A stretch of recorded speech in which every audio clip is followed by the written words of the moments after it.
देखिए हर खबर यहीं पर। सब्सक्राइब कीजिए TV9 भारतवर्ष। प्रधानमंत्री जी भूमि पूजन के लिए अयोध्या जाने वाले हैं 5 अगस्त को, लेकिन उसको लेकर के कई लोग विरोध कर रहे हैं।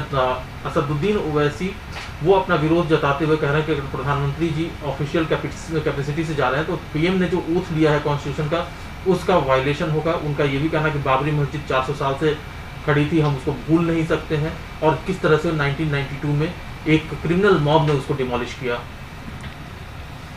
मैं समझता हूं कि ओवैसी जी की आपत्तियां सच नहीं है।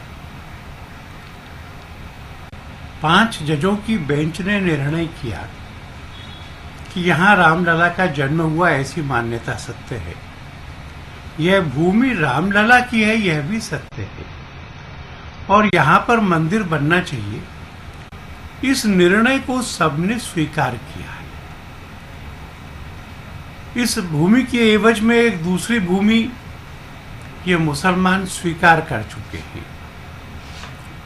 तो ओवैसी जी को अगर संविधान में विश्वास है, न्यायालय में विश्वास है, और जिस संविधान की संसद के सदस्य के नाते उन्होंने स्वयं भी शपथ ली है, तो 5 जजों के यूनैनिमस निर्णय के बाद वहां राम मंदिर बनाने पर किसी को आपत्ति नहीं हो सकती। उनको प्रधानमंत्री जी के जाने पर आपत्ति हो रही है। तो प्रधानमंत्री जी अगर एक लॉफुल काम के लिए जा रहे, एक ऐसे काम के लिए जिसको सुप्रीम कोर्ट ने कहा है कि हाँ ठीक है होना चाहिए, तो उसमें असंवैधानिक या गलत क्या है? मैं ये भी कहना चाहता हूं कि वो ढांचा गिरा था, वो उस समय का भावनाओं का उद्रेक था या षड्यंत्र था, इस विषय पर सुनवाई अभी हो रही है। निर्णय नहीं आया है, पर मैं इस बात को एक तथ्य के रूप में जानता हूं कि कोई षड्यंत्र था नहीं, और मैं विश्वास करता हूं कि हमारे नेता कोर्ट में अपनी निर्दोषिता साबित कर पाएंगे।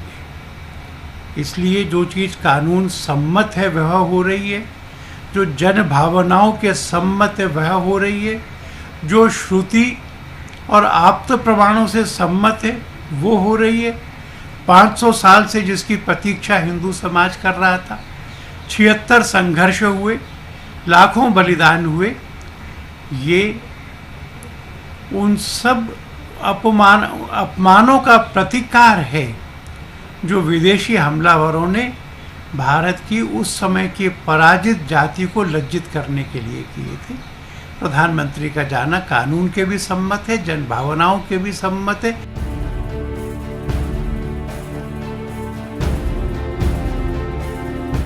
परवाह देश की, सोमवार से शुक्रवार रात 10 बजे TV9 भारतवर्ष पर।